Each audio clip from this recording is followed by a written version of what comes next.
Hi friends, welcome to my channel. நம்ம சேனலில் இன்றைக்கி கிட்ஸில் இருந்து பெரியவங்க வரைக்கும் எல்லாருக்குமே ரொம்பவே பிடிச்ச ஃபேவரட்டான கேஎஃப்சி சிக்கன் தாங்க எப்படி செய்கிறதுன்னு பார்க்க போகிறோம். அதே டேஸ்ட்டில் அதே கிறிஸ்பினஸோட வீட்லேயே ரொம்ப ஈஸியாக செய்திடலாங்க. கொஞ்சம் கூட டேஸ்ட்டும் மாறாது, அதே நேரம் கிறிஸ்பினஸும் குறையாமல். வாங்க ஈஸியாக ரொம்ப டேஸ்ட்டாக எப்படி செய்கிறதுன்னு பார்க்கலாம். நான் இன்றைக்கி ஒரு 1/2 கிலோ சிக்கன் எடுத்துருக்கிறேன். அதாவது லெக் பீஸும் விங்ஸும் சேர்த்து 1/2 கிலோ சிக்கன் எடுத்துருக்கிறேன். கடையில் நீங்கள் வாங்கும்போதே இந்த மாதிரி லைட்டாக கீறி கீறி விட்டுட்டு வாங்கினீங்கன்னா மசாலா நல்லா உள்ளே சோக்காகி வர்றதுக்கு ஈஸியாக இருக்கும். எல்லாத்தையுமே இந்த மாதிரி லைட்டாக ஒரு லேயர் 2 லேயர் கீறி கீறி விட்டுட்டு வாங்கி க்ளீன் பண்ணி வச்சுக்கலாம். இப்போ ஒரு பவுலில் 1 ஸ்பூன் அளவு, 1 குழிக்கரண்டி அளவு தயிர் எடுத்துக்கோங்க. சில்லி பவுடர் 1 ஸ்பூன் சேர்த்துக்கோங்க. மிளகுத்தூள் 1 ஸ்பூன் சேர்த்துக்கோங்க.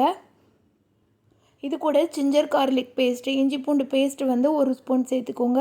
1/4 ஸ்பூன் அளவு மஞ்சத்தூள். இது எல்லாத்துக்கும் தேவையான அளவு உப்பு. இது கூட 1/4 ஸ்பூன் அளவு எலுமிச்சம்பழம் ஜூஸ் இருந்ததுன்னா அது சேர்த்துக்கோங்க. 1/4 ஸ்பூன் அளவு மஞ்சத்தூள் சேர்த்துக்கோங்க.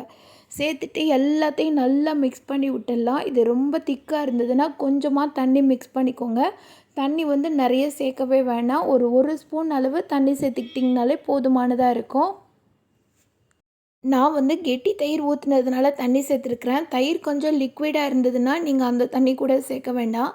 தண்ணி சேர்த்து மிக்ஸ் பண்ணால் மசாலா நல்லா கோட்டிங் ஆகும். நல்லா ஊறுறதுக்கு சிக்கனுக்கு கொஞ்சம் டைம் கிடைக்கும்.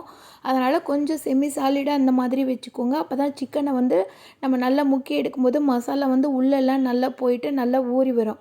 அதனால் ரொம்ப திக்காக பிசையாமல் இந்த மாதிரி கொஞ்சம் லிக்விடாக பிசைஞ்சிட்டு நம்ம க்ளீன் பண்ணி வச்சுருக்கிற சிக்கன் எல்லாத்தையும் இந்த மாதிரி மசாலாவில் போட்டு பரட்டி எடுத்துக்கலாம். அது மாதிரி பரட்டும் போதும் நீங்கள் கை வச்சு லைட்டாக அழுத்தம் கொடுத்து பிசைங்க. அப்போ தான் மசாலா எல்லா பக்கமும் நல்லா மிக்ஸ் ஆகி வரும். இது ஒரு 10 நிமிஷத்துக்கு ஊறட்டும். இதுக்கப்புறமா மித்த ப்ராசஸை நம்ம ரெடி பண்ணி முடிச்சிடலாம். ஒரு அகலமான பாத்திரத்தில் 1 கப் அளவு மைதா எடுத்துக்கோங்க. அதுலேயே 1/2 கப் அளவு கார்ன்ஃப்ளவர் எடுத்துக்கோங்க. 1 கப் மைதானா 1/2 கப் கார்ன்ஃப்ளவர் எடுத்துக்கோங்க. அப்போ தான் கிறிஸ்பினஸ்க்கு கரெக்டாக இருக்கும். இதில் 1 ஸ்பூன் அளவு சில்லி பவுடர், 1 ஸ்பூன் அளவு தனியா பவுடர், பெப்பர் தூள் ஒரு 1/4 ஸ்பூன் அளவு எடுத்துக்கோங்க. மஞ்சள் தூள் ஒரு 2 பிஞ்ச் மட்டும் எடுத்துக்கோங்க. இது எல்லாத்துக்கும் தேவையான அளவு சால்ட்டு. இது எல்லாத்தையும் சேர்த்து நல்லா மிக்ஸ் பண்ணிடலாம். ஒரு 1/2 ஸ்பூன் அளவு கரம் மசாலா சேர்த்துக்கோங்க.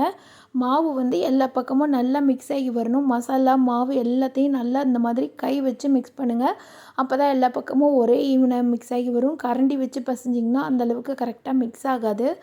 அகலமான பிளேட் எடுத்துக்கிட்டிங்கன்னா போட்டு பரட்டுறதுக்கு ஈஸியாக இருக்கும். அதனால் அகலமான பாத்திரமாக எடுத்துக்கோங்க. இப்போ இது ஒரு சைடு இருக்கட்டும். இப்போ நம்ம ஊற வச்ச சிக்கன் ஒரு 10 நிமிஷம் நல்லா ஊறி வந்துருச்சு. இது கூட ஒரே ஒரு முட்டை உடச்சி ஊற்றிக்கலாம். இந்த மாதிரி செய்யும்போது இதோட டேஸ்ட்டு ரொம்பவே நல்லா இருக்குங்க. கிறிஸ்பினஸும் நல்லா கிடைக்கும். டேஸ்ட்டும் ரொம்பவே நல்லா இருக்கும். இப்போ இந்த முட்டையை நம்ம ஊற வச்சுருக்கிற ஆல்ரெடி மசாலாவில் தான் ஊற வச்சுருக்கிறோம். அது கூட சேர்த்து ஒரு முறை நல்லா மிக்ஸ் பண்ணி விட்டுடுங்க.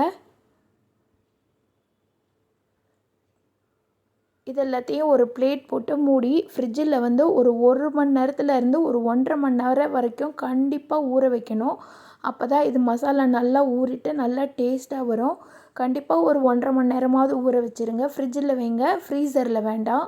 இப்போ வேறு ஒரு பவுலில் ஒரே ஒரு முட்டை எடுத்துருக்கிறேன். அதில் 1 ஸ்பூன் அளவு உப்பு, 1/2 ஸ்பூன் அளவு பெப்பர் பவுடர் சேர்த்துருக்குறேன்.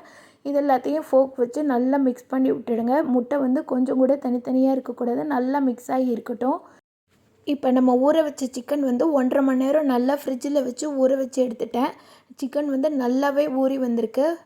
உங்களுக்கு பார்த்திங்கனாலே தெரியும் மசாலாலாம் எந்த அளவுக்கு நல்லா சோக்காக இருக்குன்னு சொல்லிட்டு. இதை லைட்டாக ஒரு முறை நல்லா பரட்டி விட்டுடுங்க. இந்த மாதிரி கொஞ்சம் செமி சாலிடாக இருக்குல்ல, இந்த மாதிரி இருந்தால் தான் மசாலா எல்லா பக்கமும் நல்லா வரும், மிக்ஸ் ஆகிருக்கும். இல்லைனா மசாலா கெட்டியாக பசைஞ்சிங்கன்னா உதிர்ந்து போயிடும். அதனால் இந்த மாதிரி கொஞ்சம் செமி சாலிடாக பசைஞ்சிக்கோங்க. இப்போ நம்ம ரெடி பண்ண சிக்கன் இருக்குது, முட்டை இருக்குது, மாவு இருக்குது. இது எல்லாத்தையும் பக்கத்தில் வச்சுக்கிட்டு நம்ம ஊற வச்ச சிக்கன் எல்லாத்தையும் எடுத்து முதல்ல மாவில் இந்த மாதிரி எல்லா பக்கமும் வர்ற மாதிரி நல்லா பரட்டி எடுத்துருங்க. கொஞ்சம் கூட மாவு இல்லாமல் இருக்கக்கூடாது. எல்லா பக்கமும் மாவை பரட்டி எடுத்துகிட்டு இந்த மாதிரி லைட்டாக தட்டுனிங்கன்னா எக்ஸஸ் மாவு எல்லாமே கீழே விழுந்துடும். லைட்டாக 2 முறை டேப் பண்ணிக்கிட்டிங்கன்னா மாவு எக்ஸஸாக இருக்கிறதெல்லாம் உதிர்ந்துடும். இதை வந்து நம்ம கலக்கி வச்சுருக்கிற முட்டையில் வந்து போட்டுடலாம். முட்டையில் ஒரு முறை நல்லா முக்கி எடுத்துருங்க. எல்லா பக்கமும் முட்டையோட அந்த மிக்சிங் வந்து படுற மாதிரி முக்கி எடுத்துட்டு திரும்பவும் நீங்கள் மாவில் போட்டு பரட்டி எடுக்கணும். அதாவது 2 லேயர் வந்து மாவில் நீங்கள் பரட்டி எடுக்கணும். இடையில வந்து முட்டையில் டேப் பண்ணிவிட்டு அதுக்கப்புறமா நீங்கள் மாவில் பரட்டி எடுக்கணும். 2வது முறை பரட்டி எடுக்கும்போது கை வச்சு இந்த மாதிரி லைட்டாக அழுத்தம் கொடுத்து பிசைங்க. அப்போ தான் மாவு வந்து எல்லா பக்கமும் நல்லா ஸ்டிக்காகி வரும். நல்ல கிறிஸ்பினஸாகவும் இருக்கும். லேயராக ஃபார்ம் ஆகி வரும். இதே மாதிரி நம்மக்கிட்ட இருக்கிற எல்லா சிக்கனையும் இந்த மாதிரி ரெடி பண்ணி எடுத்துடலாம். ஃபஸ்ட்டு சிக்கனை ஊற வச்ச சிக்கனை மாவில் போட்டு பரட்டிட்டு அகெயின் முட்டையில் போட்டு டிப் பண்ணி எடுத்துருங்க. டிப் பண்ணி எடுத்துகிட்டு திரும்பவும் மாவில் போட்டு கை வச்சு அழுத்தம் கொடுத்து பிசைஞ்சிங்கன்னா நல்லா கிறிஸ்பியாகவும் இருக்கும். கேஎஃப்சியில் கிடைக்கிற மாதிரி நல்ல டேஸ்ட்டாகவும் இருக்கும்.